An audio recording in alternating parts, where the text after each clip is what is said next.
개혁주의 5대 교리 세 번째 시간 함께 하도록 하겠습니다. 하나님의 말씀은 요한복음 10장 15절 말씀 한 절 같이 읽겠습니다.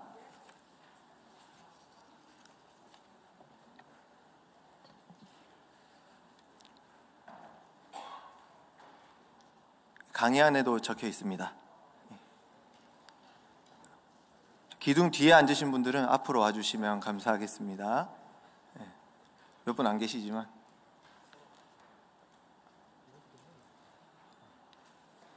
요한복음 10장 15절 말씀, 우리 한 절 말씀 강의 안에 또 적혀 있고요. 우리 한 목소리로 한번 같이 읽어볼까요? 시작. 아버지께서 나를 아시고 내가 아버지를 아는 것 같으니 나는 양을 위하여 목숨을 버리노라. 아멘. 우리 한 번 더 같이 읽어봅시다. 시작. 아버지께서 나를 아시고 내가 아버지를 아는 것 같으니 나는 양을 위하여 목숨을 버리노라. 아멘. 제가 수요 예배 첫 설교 트라우마가 있습니다. 바야흐로 9년 전 제가 24살 때 첫 사역지에서 공예배 첫 설교가 수요 예배 설교였어요.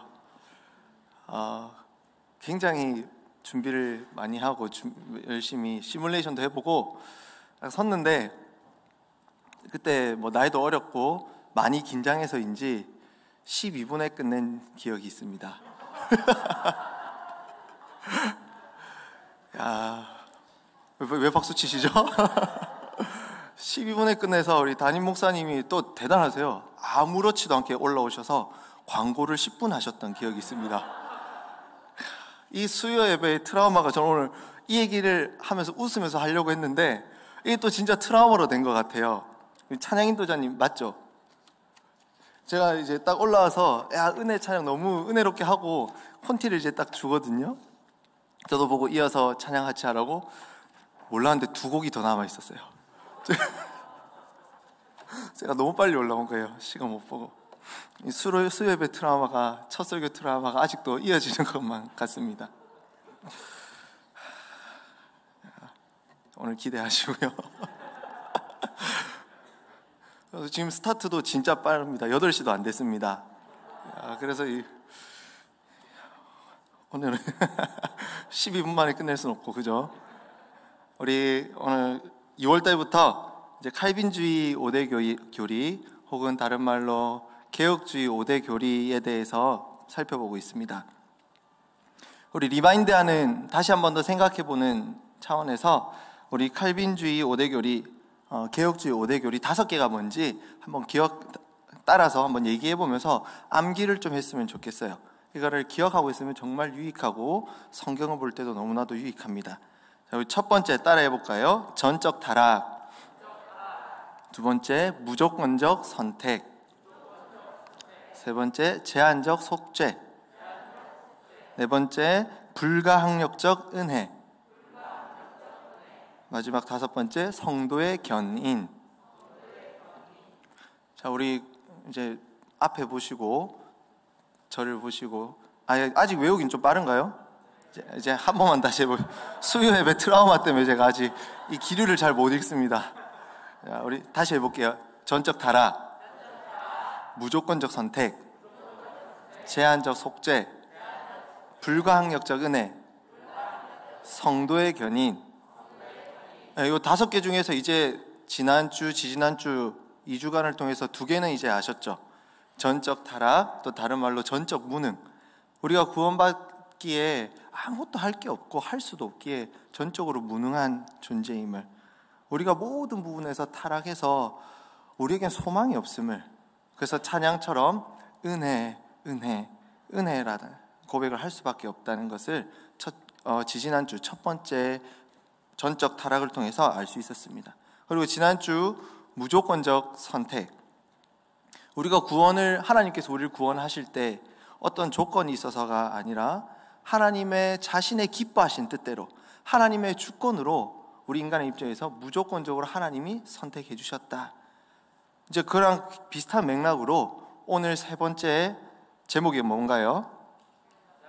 제한적 속죄 교리를 함께 살펴보게 되겠습니다. 우리 첫 시간에 류일한 목사님 통해서 배웠는데, 우리가 무엇을 배울 때 분명한 방향과 목표가 있어야 중요합니다. 그래서 강의 안에 적어 놓은 것처럼 우리 5대 교리를 공부하는 목표 5가지를 우리 같이 한번 읽어봤으면 좋겠습니다. 자, 1번부터 같이 읽어볼까요? 시작. 성경의 가장 핵심적인 내용들을 간파하고 습득한다. 2번, 성경을 하나님이 원하시는 뜻대로 읽을 수 있는 관점을 익힌다. 3번, 거짓 교회들의 잘못된 가르침을 구별하는 분별력을 기른다. 4번, 하나님을 알고 그분을 합당하게 섬기며 예배한다. 5번, 우리의 믿음을 견고하게 한다. 그렇습니다. 이 5가지 목표대로 우리 교리를 알아야 성경 한 구절 한 구절 읽어 나가면 도저히 무슨 말인지 잘 모를 때, 헷갈릴 때, 애매할 때 바로 이 교리라는 안경을 통해서, 툴을 통해서 성경의 내용을 바르게 이해할 수 있는 도움을 받을 수 있습니다. 또 교리란 것이 기독교의 진리를 공격하는 수많은 이단의 공격이 있을 때 그 공격을 방어하기 위해서, 진리를 수호하기 위해서 하나씩 체계적으로 정립되어져 온 게 또 교리지요. 그래서 오늘날에도 마찬가지로 수많은 이단들이 있지만, 그 거짓 교회들이 있지만, 그 잘못된 가르침들을 구분하고 구별할 수 있는 분별력을 기르는데 큰 도움이 줍니다. 우리의 믿음을 견고하게 하고 하나님을 알고 합당하게, 하나님이 어떻게 예배할 수 있는지, 하나님이 어떠한 존재인지를 바르게 알고 예배하고 우리의 믿음을 견고히 세워나가는데 큰 도움을 줍니다. 그래서 오늘도 그러한 설렘과 목표와 기대를 가지고 함께 살펴봤으면 좋겠습니다. 교리하면은 딱딱하다는 이미지가 보통 있습니다. 그죠?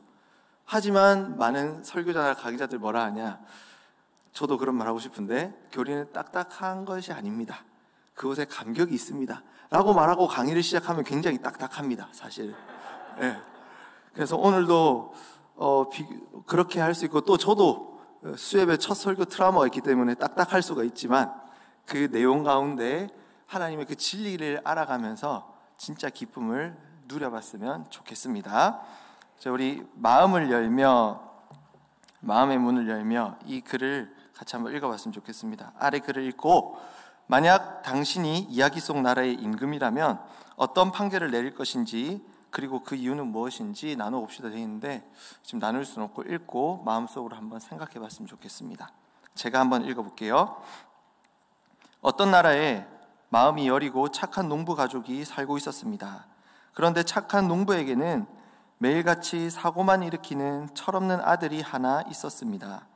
아들은 장성하여 성인이 되었는데도 여전히 문제를 일으키며 다녔습니다. 어느 날 농부의 아들은 친구와 다툰 후 화를 참지 못해 마을의 농가밭에 불을 놓았고, 농작물이 불에 타고 많은 사람들이 부상을 당했습니다. 게다가 사람들은 식량을 구하지 못해 매우 난처한 상황에 직면하게 되었습니다. 그 나라의 임금은 농부의 아들을 붙잡아 오도록 지시했습니다. 그리고 감옥에 들어가 다시는 풀려나지 못하게 만들었습니다. 그러자 착한 농부는 임금에게 나와 자신의 전 재산을 팔아 사람들에게 식량을 곱절로 나누어 주고, 그것도 모자라면 평생토록 손해를 배상하겠으니 대신 자신의 아들을 한번 용서해 달라고 간청했습니다. 이 이야기에 세 인물이 등장합니다.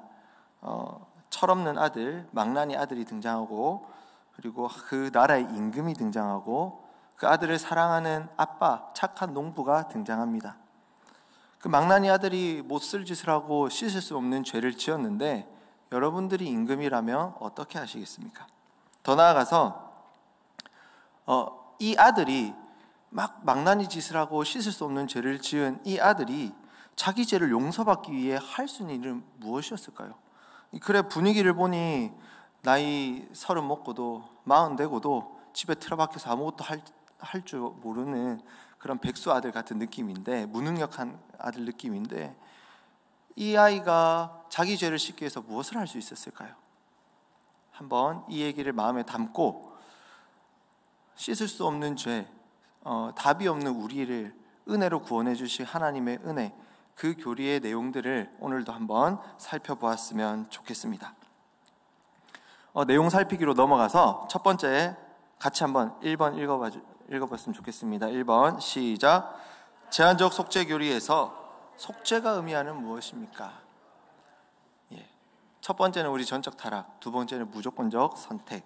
오늘은 이제 제한적 속죄라는 타이틀을 가지고 한번 살펴볼 건데, 먼저 속죄가 의미하는 바가 뭔가를 한번 살펴보도록 하겠습니다.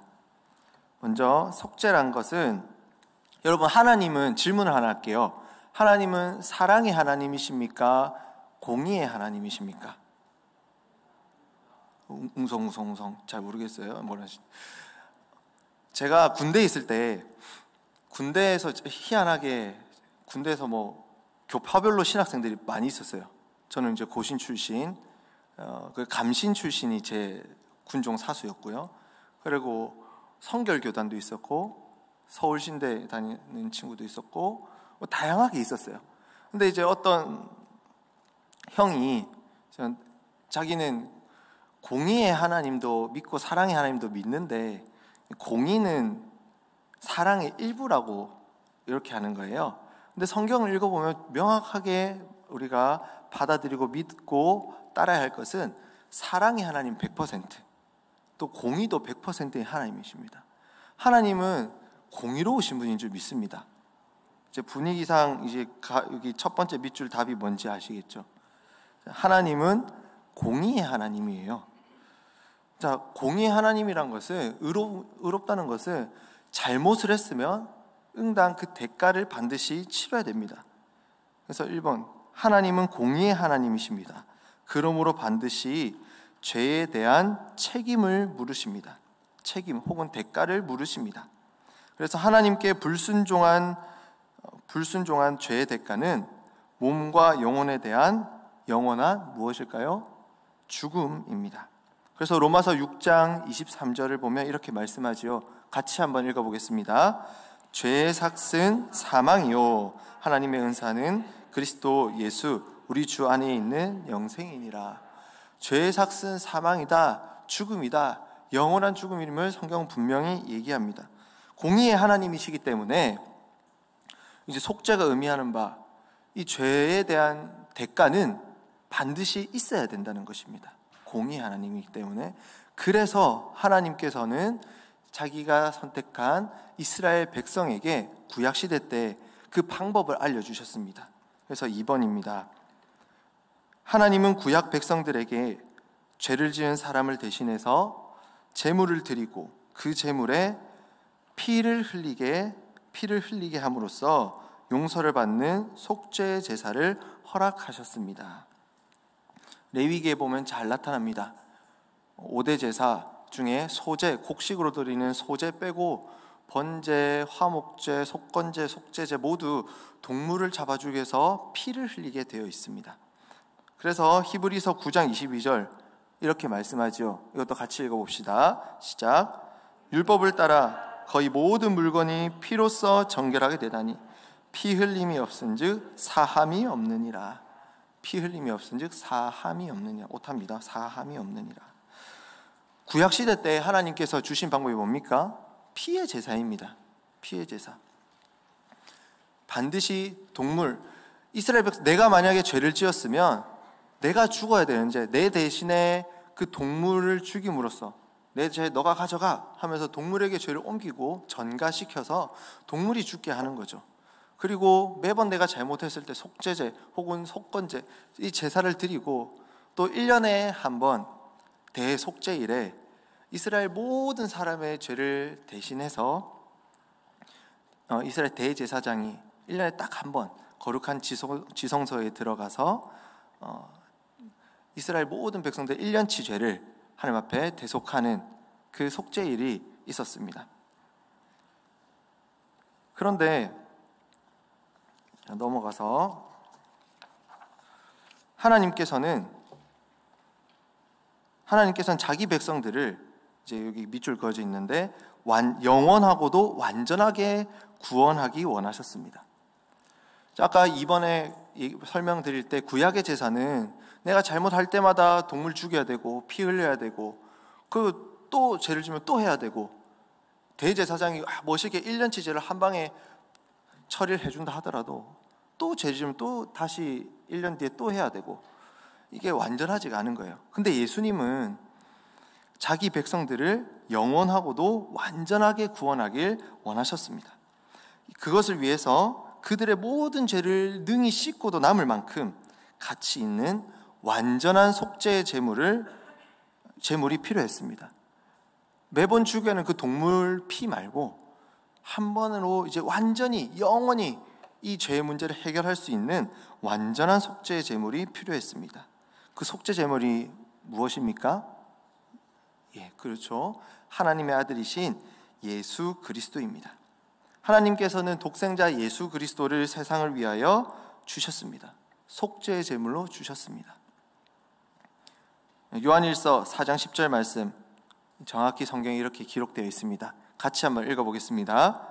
사랑은 여기 있으니 우리가 하나님을 사랑한 것이 아니요 하나님이 우리를 사랑하사 우리 죄를 속하기 위하여 화목제물로 그 아들을 보내셨습니다. 아멘. 아멘이십니까? 하나님은 공의의 하나님이시요 또 사랑의 하나님이십니다.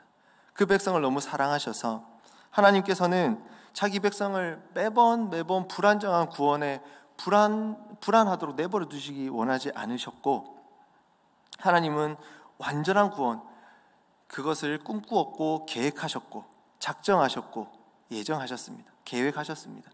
그래서 자신의 아들 독생자 예수 그리스도를 속죄 제물로 주기로 결정하셨지요. 이게 속죄의 의미입니다. 다시 한 번 더 살펴볼까요? 속죄의 의미가 무엇입니까? 공의의 하나님께서 죄를 지은 인간이 반드시 죄의 대가를 치러야 되는데, 보상을 해야 되는데, 그 죄의 대가가 사망입니다. 이 사망의 대가를 치르기 위해서 구약 백성에게 주셨던 게 뭐라고 했습니까? 피의 제사였습니다. 동물의 피를 흘리는 것. 근데 하나님은 우리 같은 하나님의 자녀를 완전하고 영원하도록 구원하기 위해서 그 속죄 제물로 예수 그리스도를 주셨다는 게 바로 속죄가 의미하는 바입니다. 그렇다면 여기까지는 참 좋아요. 사실 큰 문제가 되지 않습니다. 속죄하면은 내가 이제 죄 사함 받으니까, 하나님이 일단 구약은 지금 구약 시대 아니니까 모르겠고, 지금 어제 예수님 주셨고 너무 좋습니다. 자, 그런데 이제 그 앞에 형용사 하나가 우리를 좀 마음을 걸리게 하는데, 제한적인 의미가 무엇인가? 제한적 속죄라고 했는데, 혹은 이제 한정적 속죄라고 표현하기도 하는데, 이제 그게 과연 이제 어떤 의미인가? 성경은 정말 그걸 가르치는가? 한번 살펴보도록 하겠습니다. 먼저 질문을 한번 하겠습니다. 예수님의 십자가 희생의 능력이 세상의 모든 사람을 구원하고 남을 만큼 위대한가요? 1번 그렇다, 2번 아니다. 자, 1번 한번 손 들어주세요. 질문을 이해 못하신 것 같아서 한 번 더. 예수님의 십자가 희생의 능력이 세상 모든 사람을 구원하고도 남을 만큼 위대하다. 1번 그렇다, 2번 아니다, 3번 모르겠다. 이거는 이제 대부분 맞추셨는데 맞죠? 예수님의 십자가 능력은 세상 모든 사람 다 구원하고도 남을 만큼 위대하고 완전한 줄 믿습니다. 자, 두 번째 질문입니다. 그렇다면 예수님의 속죄의 능력이 그토록 크기 때문에, 아까 충분하다 했잖아요. 그토록 크기 때문에 실제 모든 세상 사람들이 빠짐없이 다 구원을 받는다. 1번 그렇다, 2번 아니다. 자, 1번 세상 모든 사람들이 다 구원을 받는다. 저기 2번 아니다. 2번이 좀 더 많은데 비율이 조금 이제 그렇죠? 정답은 2번입니다. 2번. 예수님의 속죄의 능력이 세상 모든 사람을 구원하고도 남을 만큼 크고 위대합니다만, 예수님의 그 속죄의 능력이 충분하지만 모든 사람이 구원받는 것은 아니라는 사실입니다. 이제 그게 이제 제한적 속죄 교리의 핵심인데 한번 살펴보겠습니다. 자, 큰 2번 같이 한번 읽어봅시다. 시작. 제한적이란 의미는 무엇입니까? 한번 읽어볼게요. 영원하고 완전한 구원을 위해 드려진 속죄 제물의 효력을 얻는 사람들은 제한되어 있습니다. 속죄 제물은 예수 그리스도지요. 그 효력을 얻는 사람은 제한이 되어 있습니다. 어떤 사람들로 제한이 되어 있나요? 하나님께서 구원을 주기로 선택하신 사람들로 제한되어 있습니다.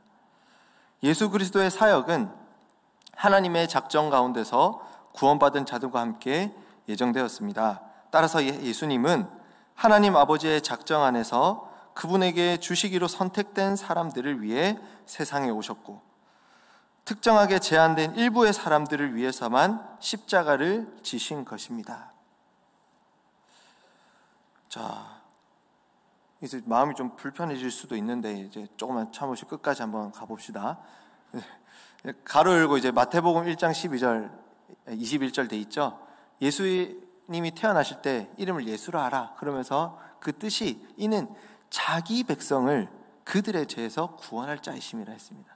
자기 백성이라는 분명한 바운더리를 여기서 또 명시해 뒀죠. 우리가 아까 질문에서도 이제 힌트를 얻을 수 있는데, 예수 그리스도의 피의 가치, 예수 그리스도의 피의 능력과 그게 적용되는 범위, 그 효력을 좀 구분할 필요가 있습니다. 아까 질문에서 정답이랑 같이 말씀드렸던 것처럼 예수 그리스도의 피의 가치는, 그 능력은 무한합니다. 이 세상뿐만 아니라 외계인이 뭐 있는지 모르겠지만 없겠죠. 외계인이 있더라도 다 구원할 수 있을 만큼 충분합니다. 모자람이 없습니다. 그런데 그 적용은, 그 효력, 그 능력의 적용은 제한적이란 거예요. 누가 제한했냐? 무엇 때문에 제한했냐? 한번 보도록 하겠습니다. 일단 예수님께서도, 이번 넘어가면 예수님께서도 자신의 공생의 기간 동안 내가 구원하기로 작정한 자들은, 내가 구원할 자들은 내가 제한돼 있다, 한정해놨다라고 말씀을 하십니다. 그래서 읽어보면 예수님께서도 공생의 기간 동안 자신의 사역이 제한적이라는 사실을 분명히 언급하셨습니다. 예수님은 자신에게 속한 양들을 위해 생명을 주신다고 말씀하셨습니다. 이 양들은 예정된 하나님의 백성들을 의미합니다.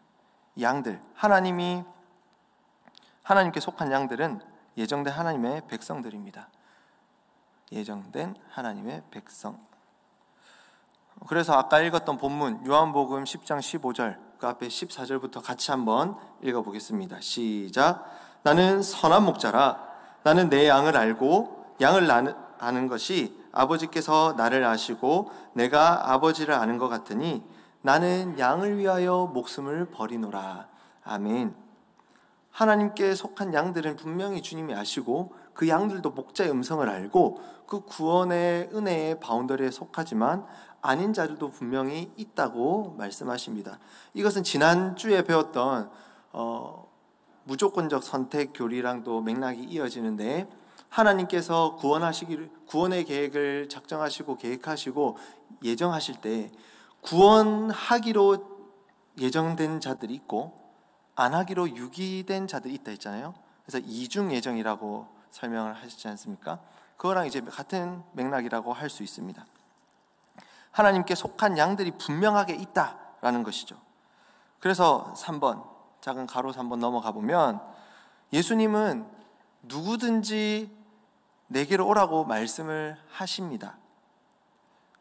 제한적이라고 했지만 사실 예수님 누구든지 오라고 하십니다. 그런데 여기서 누구든지라는 말의 의미가 뭐냐면, 이 세상 모든 사람을 의미하는 것이 아니라 하나님께서 자기에게 주신 백성, 아버지 하나님께서 자기에게 주신 백성, 그 백성이라면 그 사람이 키가 크든 키가 작든 부자든 가난하든 탈모든 아니든 상관없이, 그 형편과 어떤 상황과 상관없이 개의치 말고 다 주님께 나오라는 말씀입니다.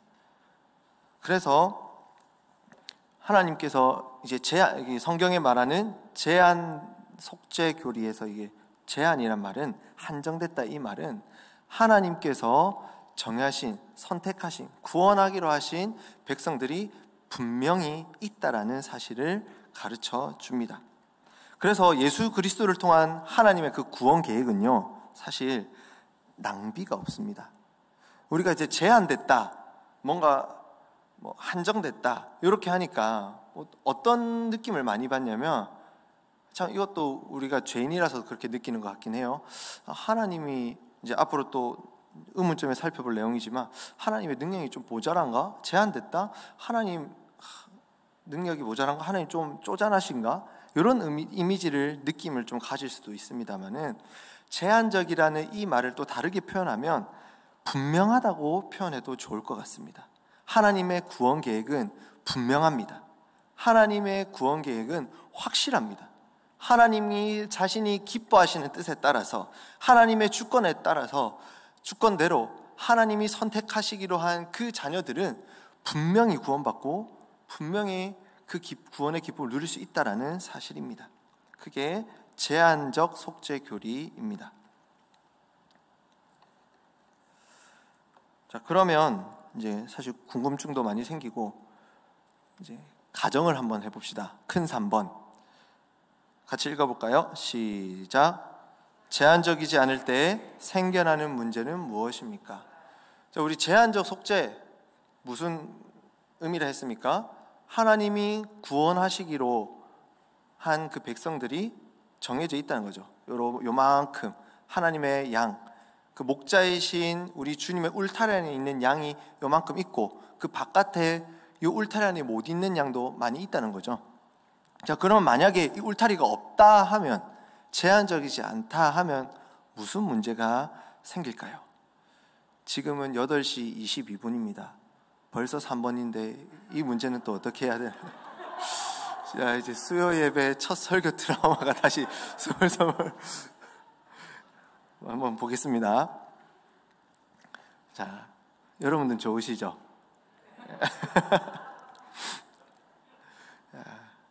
1번, 제한적이지 않을 때 어떤 문제가 일어나냐? 자격이 없는 죄인이 속죄에 간섭하게 됩니다.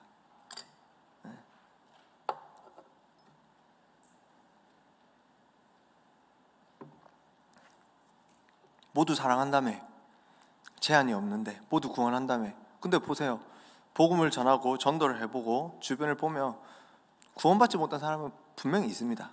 그죠? 근데 제한적이지 않다면, 누구는 모두 사랑한다면서 왜 나는 안 되는데? 이렇게 따지게 되는 거죠, 죄인들이. 앞서 마음의 문을 열명에서 나왔던 인물 중에서 죄의 대가를 대신 지불한 사람은 그 아빠 착한 농부였죠. 그리고 그 대가를 용서해 주기로 한 심판의 권한을 가진 사람은 임금이었습니다. 그죠? 그렇다면 죄를 지은 아들은, 아까 질문이었던 것처럼 아들은 속죄에 대한 아무런 자격이 없는 겁니다. 그죠? 아무런 할 수 있는 능력이 없고 권한도 없고 자격도 없습니다. 이처럼 예수님이 누군가의 죄를 위해 대신 죽으셨고, 하나님께서 그것을 대속으로 받으셨다면, 예수님이 속죄 제물이 되셨고 하나님이 그것을 받으셨다면, 그 죄인은 자신의 의사와는 상관없이, 자격과는 상관없이 용서를 받게 됩니다. 예수님이 그 제물이 되셨고 하나님이 결정하셨으니까. 농부의 아빠가 내 평생도록 될게요, 용서해 주세요. 임금이 그래, 오케이, 용서해 줄게. 아들은 아무것도 안 되나, 할 수 있는 게 없다는 거죠. 이것도 비슷한 맥락으로 이제 다음 주에 불가항력적인 은혜에 대한 교리도 배울 텐데, 거부할 수도 없습니다. 하나님의 성공률은 100%입니다. 구원하기로 하신 하나님의 성공률은 100%입니다. 죄인은 말이 없습니다. 죄인은 다만 왈가불가 말하는 게 아니라 겸손히 자신의 죄를 깨닫고 자신의 죄를 회개함으로 나아갈 뿐이죠.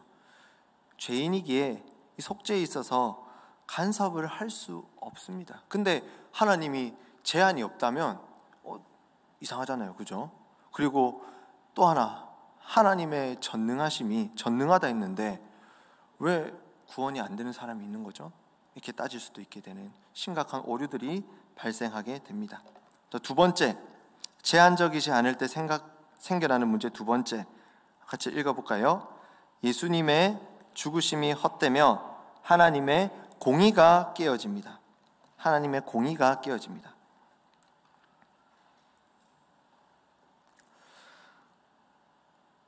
자, 어떤 사람한테 제한적이지 않은 어떤 사람에게는 하나님의 구원의 역사가 성공했고, 어떤 사람에게는 실패했고, 하나님의 전능성에서 문제가 생기고, 또 자 보세요. 어떤 사람이 고작 하나님의 그 구원의 은혜, 그리스도의 속죄의 효력을 나한테 주겠다는데 나 별로예요, 마음에 안 들어, 거부를 하게 되면 이제 어쩔 도리가 없는 거예요. 자, 제한적이지 않는다면 하나님께서 예수님을 속죄 제물로 받으셨는데, 그리고 구원의 책임을 또 인간에게 물으신다. 하나님의 그 공의, 하나님이 예수 그리스도의 속죄 제물로 다 만족이 된 건데, 만약에 제한적이 아니라 모든 사람이 구원을 받게 되면 여전히 그 구원의 책임을 예수님으로 다한 게 네 잘못한 거 있잖아, 이렇게 물으신다면 하나님은 공의롭지 못한 하나님이 된다는 사실입니다. 하나님이 공의롭지 못한다, 얼마나 무섭겠습니까? 하나님이 의롭지 못한다면 얼마나 우리가 이 세상을 살아가고 천국 소망을 정말 우리가 확신 가운데 안정감 있게 들 수 있을까요? 그럴 수 없겠죠. 제한적이란 말이, 한정적이란 말이 참 좀 이기적으로 보일 수 있겠지만, 그 울타리 안에 들어있는 우리 같이 하나님의 양들이, 목자이신 하나님 예수 그리스도를 우리 목자로 삼고 그 울타리 안에 있는 우리들에게는 이거만큼 또 좋은 게 없는 거예요. 사실은 확실하니까 도망도 못 가요. 이제 확실하니까. 자, 그리고 세 번째, 제한적이지 않을 때 예수 그리스도의 죽으심이 저급해집니다. 어떤 사람들은 이렇게 얘기합니다. 예수님의 그 죽음은 구원을 받는 데 있어서 조건이 여러 가지가 있는데 그 중에 하나를 이제 충족시킨 거다. 또 어떤 사람들이 구원을 받을 수 있는 기회 정도 준 거지 이제 완전한 건 아니다, 이렇게 얘기하는 사람들도 있습니다. 하지만 그렇게 되면 어떻게 됩니까? 예수 그리스도의 죽으심이 우리가 지금 받아들이고 우리가 성경이 말씀하는 그 고귀한 죽음, 예수 그리스도의 보혈이 아니고 저급해지는 거죠.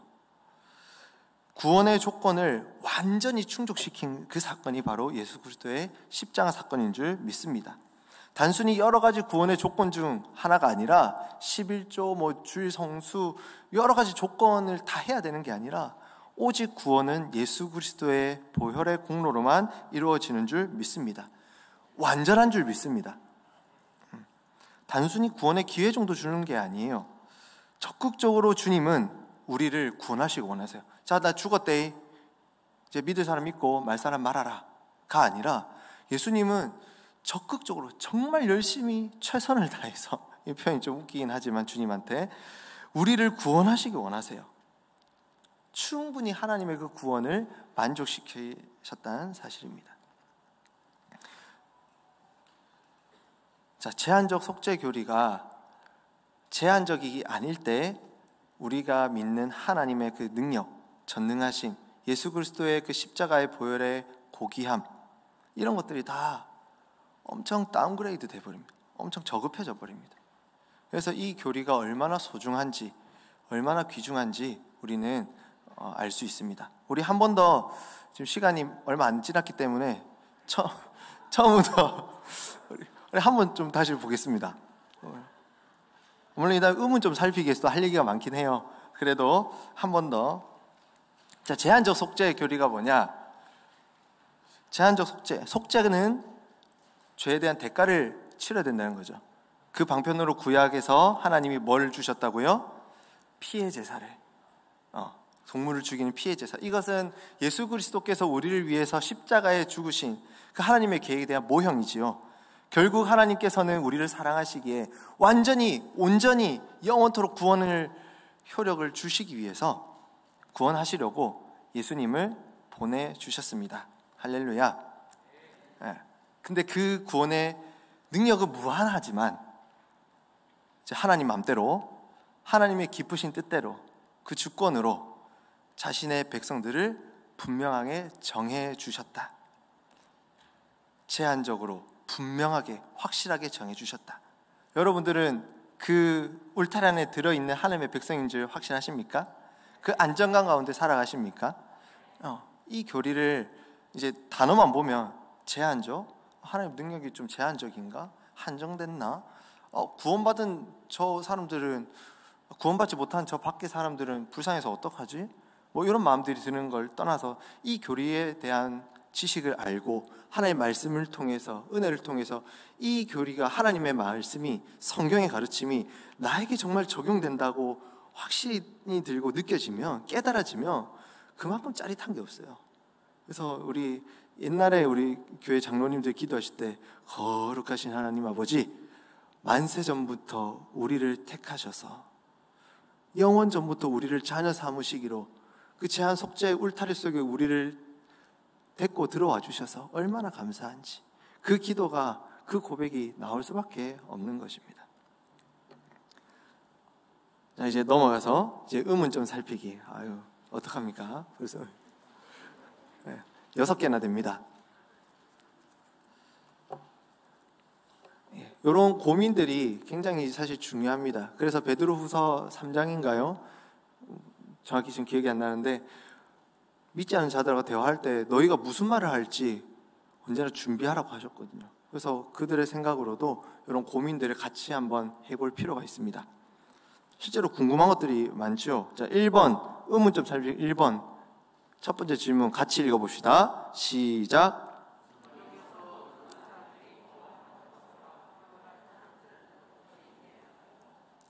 성경에서 모든 사람이 구원받는 것, 모든 사람, 모든 인류가 구원받는 것처럼 표현한 구절들이 있는데 어떻게 이해를 해야 하겠습니까? 자, 예를 들어서 적어놨죠. 디모데전서 2장 6절에는 이렇게 말씀합니다. 그가 모든 사람을 위하여 자기를 대속물로 주셨으니 기약이 이르러 주신 증거니라. 여기서 모든 사람을 위하여서 예수님을 대속물로 주셨대요. 이런 말씀들이 종종 있습니다. 제가 포항에서 사역할 때가 있었는데, 그때 한 권사님이, 그때도 아마 매일 묵상 본문이 요한복음이었던 걸로 기억하는데, 이제 요한복음 3장 16절, 그 유명한 3장 16절을 저한테 이제 질문하려고 전화가 오셨어요. 그때 하나님이 세상을 이처럼 사랑하사, 이렇게 말씀을 쭉 이어져 나가잖아요. 전사님, 하나님이 세상을 이처럼 사랑하사라고 하셨는데, 하나님이 세상을 사랑하신다 하셨을 때 그 세상이 뭐를 가리키는 겁니까? 라는 질문을 저한테 던져주셨습니다. 그게 바로 이 제한 속죄 교리를 알면은 분명히 대답을 할 수 있게 되는 것이죠. 그래서 일단 정답부터 말씀드리면, 여기서 모든 사람을 위하여라는, 모든 사람, 이 여기뿐만 아니라 성경 곳곳에 모든 인류를, 모든 사람을 구원하는 것 같이 표현된 구절들은 하나님께서 선택한 백성들 모두라는 뜻입니다. 정확하게 하나님께서 택한 백성들 중에서는 아까 분명하고 확실하다 했죠. 그래서 누락이 없는 거예요. 실수가 없는 거예요. 실패가 없는 거예요.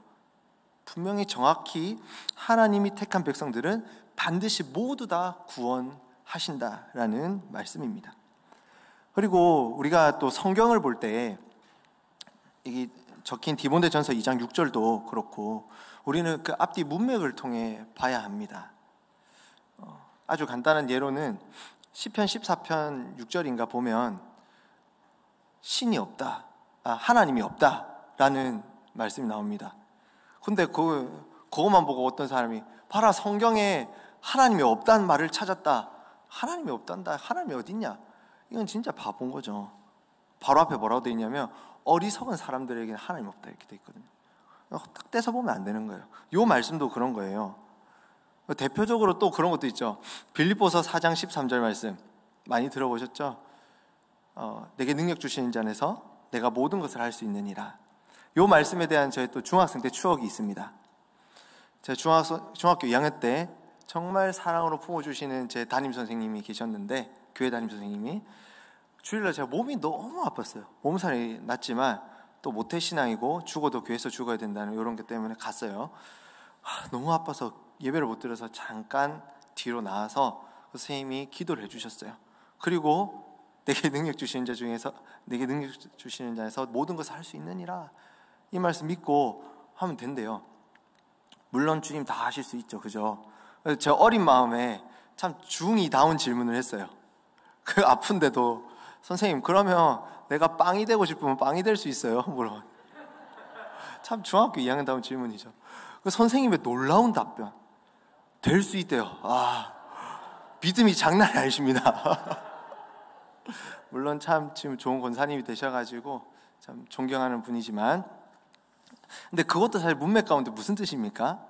내가 풍부하게도 처할 줄 알고, 내가 비천하게도 처할 수 있고, 내가 자족하는 일체의 비결을 배웠다.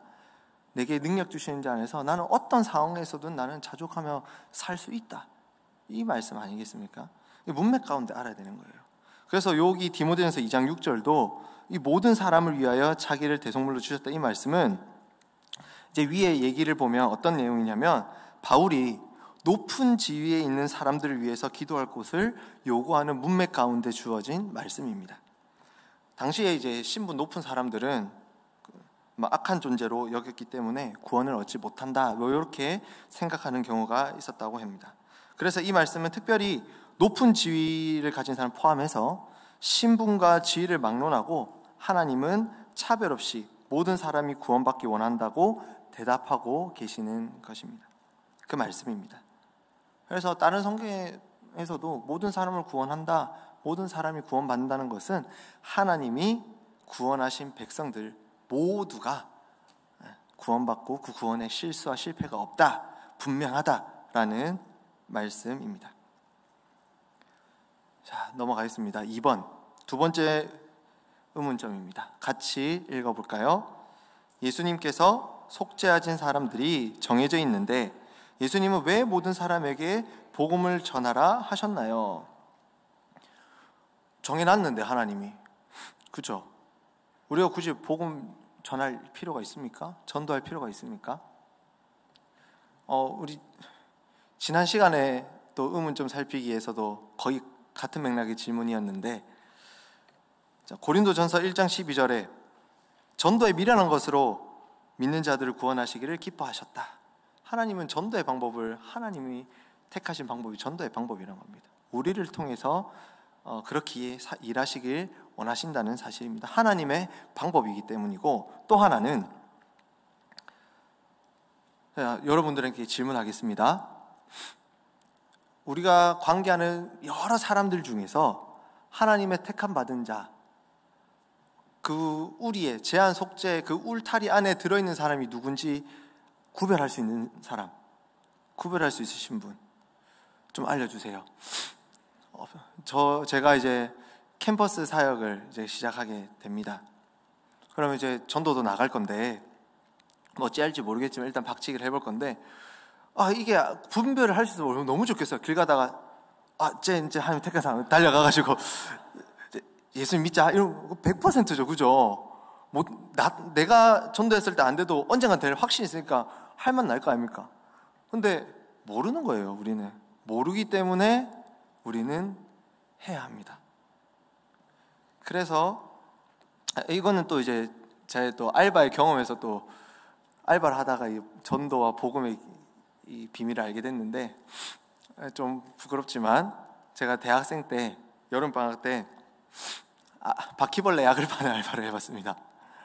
또 무작정 방문해가지고, 그 진짜 무작정 방문이에요. 약을 들고 가게든 어디든 들어가서 이 약 필요한 사람한테 이 약을 홍보하고, 약 필요하냐 홍보하고 막 합니다. 제가 한 날은 한 40몇만 원치 판 적도 있어요. 꽤 팔았죠. 그때 이제 참 신기하더라고요. 처음에는 이제 이 알바를 했을 때 무슨 이런 일이 있냐, 근데 하긴 했는데 두려움이 있는 거죠. 이걸 갔을 때 누가 사겠노 이거를. 솔직히 진짜 갑자기 바퀴벌레 사라 하는데 도대체 누가 살지 모르겠는 거예요. 근데 어쨌든 해야 되니까 또 했는데 사는 사람이 있어요. 더군다나 어떤 사람은 기다렸대요, 저를. 왜 이제 왔냐고. 정말 놀랍더라고요. 복음, 전도의 비밀 이런 거구나. 하나님이 예정하실 그때에, 하나님이 구원하실 그때에 하나님이 작정한 백성들에게는 전도의 미라는 방법이 있지 모르지만 그 전도의 방법으로 우리를 통해서 복음이 선포될 때 그것을 기다리는 자들이 있구나라는 것을 깨달았죠. 근데 우리는 그걸 모르니까, 우리는 제한 속죄 안에 들어있는 그 사람이 누구니까 우리는 복음을 전해야 하는 줄 믿습니다. 코로나 시대에 참 복음 전하기, 전도하기 참 어렵죠. 그죠? 오히려 더 두렵죠. 지금 교회 오라, 예수 믿어라 하면 입한국 더 이미지가 안 좋은 이 시대에 무슨 전도, 두려움이 있지만 이 시대에도, 이러한 시기에도 분명히 하나님이 택하신 백성들 중에 아직 복음을 듣지 못한 자들에게 하나님께서는 전도의 미련한 방법으로 복음을 전하시길, 전도하시길, 또 그것을 기다리는 영혼들이 분명히 있을 줄 믿습니다. 아멘 하신 분들 꼭 전도하시길 바랍니다. 저도 그런 걱정과 두려움이 있습니다. 캠퍼스 사역 전도하러 나가야 되는데 어찌 하겠노 싶은데, 이렇게 설교 강단에서 얘기했으니까 해야겠죠. 저도 진짜 요즘 말로 빼박입니다. 빼도 막도 못합니다 이제. 자, 다음 넘어가 보겠습니다. 3번 질문 같이 읽어볼까요? 예수님의 속죄는 세상 모든 사람들을 구원하기에 부족한 것이었나요? 부족한 것이었습니까? 아니죠. 이거는 이제 요 정도 설명 들었으면 답이 쉽게 나옵니다. 그런데 우리가 전도를 하거나 복음을 전하는 사람들 보면 끝까지 복음을 받아들이지 않는 사람들이 있습니다. 그죠? 그런 사람들 보면 때로는 이 복음의 능력이 없나라고 이제 의심이 들 때가 있습니다. 사실 근데 그 이유는 하나님의 그 구원의 은혜의 능력이, 그 효력이 충분하지 않아서가 아닙니다. 전적으로 이유는 인간 스스로가, 그 복음을 받아들이지 않는 그 사람 스스로가 그 악에서 돌이키기 싫어하기 때문인 거죠. 하나님 탓이 아닙니다. 그 은혜의 탓이 아닙니다. 하나님께서 선택한 자들의 바운더리 안에 있지 않기 때문이에요. 쉬운 질문 빨리 넘어가겠습니다. 4번. 예수님께서 우리의 모든 죄를 대속해 주셨다면 회개할 필요가 있습니까? 이런 질문을 하는 사람도 있습니다. 그래서 이제 우리 잘 아는 대표적인 이단도 있지요. 회개할 필요 없다고. 구원파 이단 있지 않습니까? 자, 여러분들 어떻게 생각하십니까? 회개를 할 필요가 있을까요? 없을까요? 있죠. 여기서 없다 하면 분위기 이상해지는데, 그죠? 예수님의 그 속죄는 영원 속에서 단 한 번 십자가 사건이 이루어졌습니다. 효력적인 측면에서도 그 용서의 은혜는 이미 완전합니다. 예수님 또 죽으실 필요 없습니다. 그런데 이 은혜의 효력이 우리에게 이제 실제가 되기 위한 것이죠. 실제가 되기 위해서 이제 우리가 믿음으로 받아들이고 자신의 것으로 삼아야 됩니다. 우리가 구원받았지만 죄의 찌꺼기가 우리 안에 산재해 있습니다. 여전히 남아 있습니다. 그래서 그 죄에 대한 완전한 처리가 필요하고, 그 완전한 처리의 결과, 대속의 은혜의 결과가 이제 다 끝났는데, 예수님으로 다 끝났는데, 그게 우리 안에 실제가 되게 하기 위해서, 우리에게 경험되고 확인되게 하기 위해서 하나님은 우리 속에 회개하는 마음을 두셨다는 사실입니다. 예수님이 2000년 전에 십자가에 죽으심으로 게임 끝났습니다. 근데 그것이 우리에게 실제되고 경험이 되고 그것을 누리기 위해서 하나님 우리 안에 회개의 마음을 넣어두셨습니다. 쉽게 말해서 회개는 예수님의 속죄가 우리의 것이 되게 해주고 그 은혜를 지속하고 누릴 수 있게 하기 위해서 주님이 우리에게 요구하시는 것입니다. 그게 회개입니다. 그래서 되게 유치한 질문으로 회개해도 됩니까? 안 해도 됩니까? 회개해야 하는 것이죠. 우리는 회개가 늘 있어야 됩니다. 구원받은 자의 마땅한 반응, 당연한 반응이 회개입니다. 쿡 찔르면 이렇게 표시가 나는 것처럼 당연히 구원받은 자들에게는 그 구원에 대한 감사와 그 기쁨과 또 죄를 깨달으면서 나오는 그 회개 반응이 당연히 나타나는 것이죠. 이제 구원파 넘어가는 분 없겠죠? 있으면 안 됩니다. 자, 5번 질문 같이 읽어보겠습니다. 자, 시작. 죄 없으신 예수님이 죄 있는 자들을 대신해서 처벌을 받으실 수가 있나요? 하나님은 죄 없는 자를 처벌하시는 하나님이신가요? 스스로 한번 생각해 볼 시간을 좀 드리겠습니다.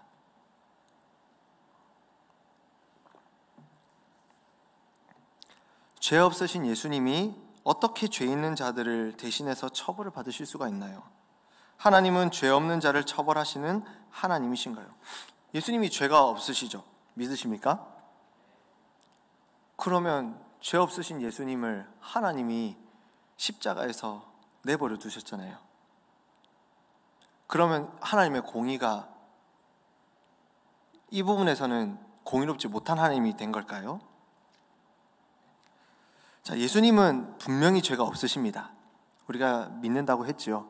그런데 예수님이 십자가에 달리셨을 때 그때는 어땠을까요? 십자가에 달리셨을 때만큼은 죄가 없지 않았다는 사실입니다. 다시 말해서 십자가에서 예수님은 온 인류의 죄를 다 뒤집어 쓰시고 그 죄를 다 책임지시고 죄인의 모습으로 십자가에 달리셨다는 사실입니다. 그래서 하나님은 죄 없는 자를 심판하시고 처벌하시는 공의롭지 못한 하나님이 아니라 온 인류의 죄를 뒤집어 쓴 그 죄인의 모습인 예수님을 십자가에서 처벌하셨다는 사실입니다. 자기 백성들의 죄로 인해서 예수님은 그 죄의 대가를 치르신 것입니다. 그리고 또한 여기서 이제 대표성의 원리가 있어야 되는데 첫 번째 질문, 죄 없으신 예수님이 어떻게 죄 있는 자들을 대신해서 처벌을 받으실 수가 있습니까? 라고 했는데 예수님은 두 번째 아담으로서 인류의 대표가 되십니다. 전쟁 영화 같은 거 보면 일기토라고 하죠. 장수가 1대1 나와가지고 싸우잖아요. 그죠?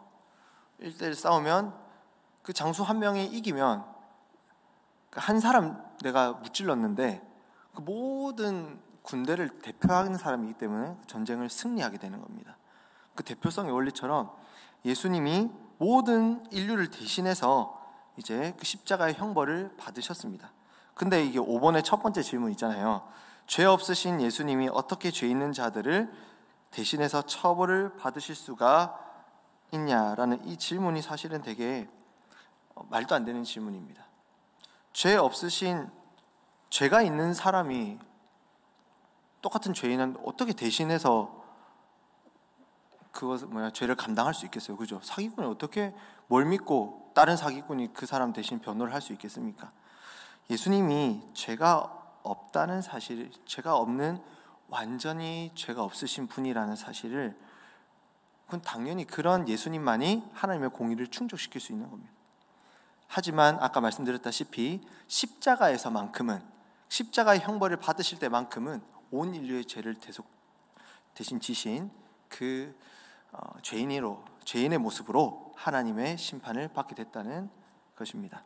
그래서 대속죄일, 레위기 16장에 나타나는 대속죄일의 그 절차 중에 아사셀 염소 들어보셨습니까?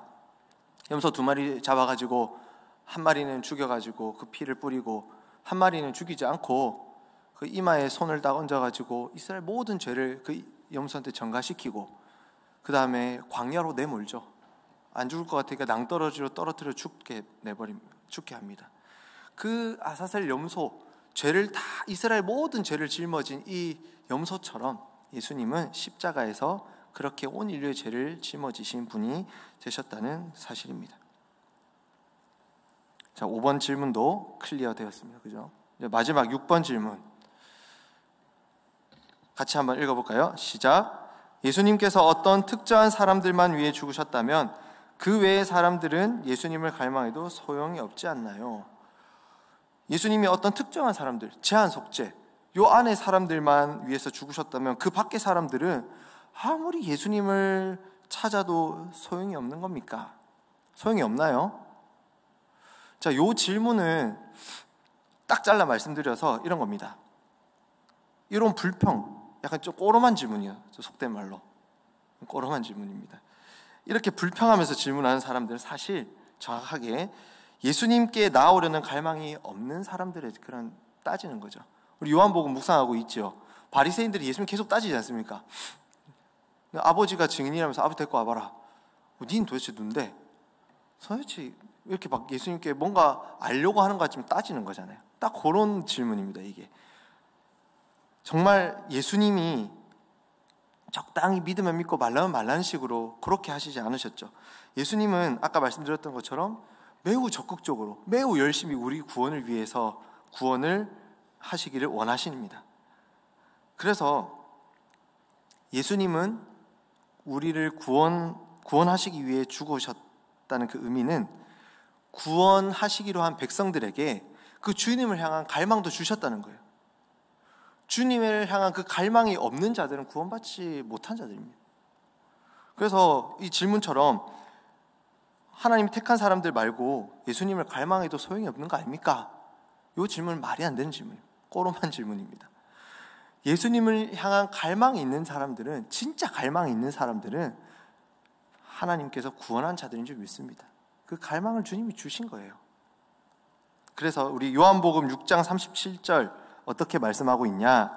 제가 한번 읽어보겠습니다. 요한복음 6장 37절에서는 아버지께서 내게 주시는 자는 다 내게로 올 것이요 내게 오는 자는 내가 결코 내쫓지 아니하리라. 아멘. 하나님께서 예수 그리스도에게 주신 그 양들은 구원하시기로 한 주의 백성들은 다 주님께로 온다는 말씀입니다. 주님의 구원에는 실패가 없는 줄 믿습니다. 제한 속죄 교리, 하나님이 구원하시기로 예수님께서 이제 십자가에 죽으셔서 그 죄에 대한 보상을 다 치르셨는데 그 죄의 효력이 하나님께서 작정하신 선택하신 자들에게만 미친다는 그 교리는 우리의 구원이 그만큼 분명하다는 것을, 확신하다는 것을 가르쳐주는 줄 믿습니다. 그래서 성경을 읽으실 때 헷갈리지 마시고 하나님의 능력을 의심하지 마시고 내가 구원받았다는 그 사실을 확신을 가지고 불안해하지 마시고 그 구원의 감격을 가지고 그 구원의 확신을 가지고 구원의 기쁨과 즐거움을 누리면서 살아갔으면 좋겠습니다. 이 교리를 배웠다면, 제한 속죄 교리를 배웠다면 이제 그에 대한 우리 삶의 적용으로 어떻게 이어질 수 있을까 한번 생각해 봤습니다. 첫 번째로는 교만할 수가 없더라고요. 그죠? 교만할 수가 없습니다. 이 울타리 안에 우리가 들어올 수 있었다는 것은 하나님의 전적인 은혜요, 하나님의 선택이기에 그저 겸손히 감사할 따름입니다. 나는 저기 울타리 밖에 있는 사람들 어떡합니까? 주님 이상한 거 아닙니까? 이런 마음을 가질 여유도 없고 그냥 감사하며 감격할 수밖에 없다는 사실입니다. 그리고 이 울타리 안에 있는 존귀한 하나님의 백성들, 주의 자녀들을 함께 섬김으로 나아가야 한다는 사실이죠. 또 하나, 우리가 누가 그 안에 들어있는지 모르기에 코로나 이 시기 참 어려운 시기이지만 교회가 이미지가 더 안 좋아지고 예수 믿는 사람들에 대한 이미지가 안 좋아질지라도 그래도 기다리고 있는 주의 백성에게 복음 전해야 할, 전도해야 할 사명을 다시 한 번 더 일깨우고 적용으로 삼으면 좋겠다라는 마음이 들었습니다. 마지막으로는 참 요즘에 신앙생활 하기가 참 쉽지 않은 것 같습니다. 저도 온라인으로 예배를 딱 한 번 드려봤거든요. 온라인으로 드리면 예배가 죄다, 무조건 틀렸다라고 말하기 참 어렵겠지만 해보신 분들은 아실 겁니다. 쉽습니까? 마음을 다하고 힘을 다하고 그렇게 하나님께 예배가 잘 됩니까? 진짜 안 되더라고요. 될 수 있으면 좋겠죠. 근데 진짜 안 되더라고요. 그래서 신앙생활이 그래프로 그리면 코로나 이후에 사실 솔직하게 정말 이렇게 하향 곡선으로 많이 가는 것만 같습니다. 사랑하는 성도 여러분, 제한 속죄 교리 또 뿐만 아니라 이 5대 교리, 성경에서 가르쳐주는 이 가르침을 알다 보면 그 구원의 감격이 얼마나 큰지 모릅니다. 이 안에서 이제 우리가 해야 할 것은 이런저런 환경에, 상황에 타협하고 적당히 적응이라기보다 타협하면서 그렇게 적당히 신앙생활하는 게 아니라 더욱 신앙생활에 힘써 하나님을 알고 기도하고 묵상해야 될 줄 믿습니다.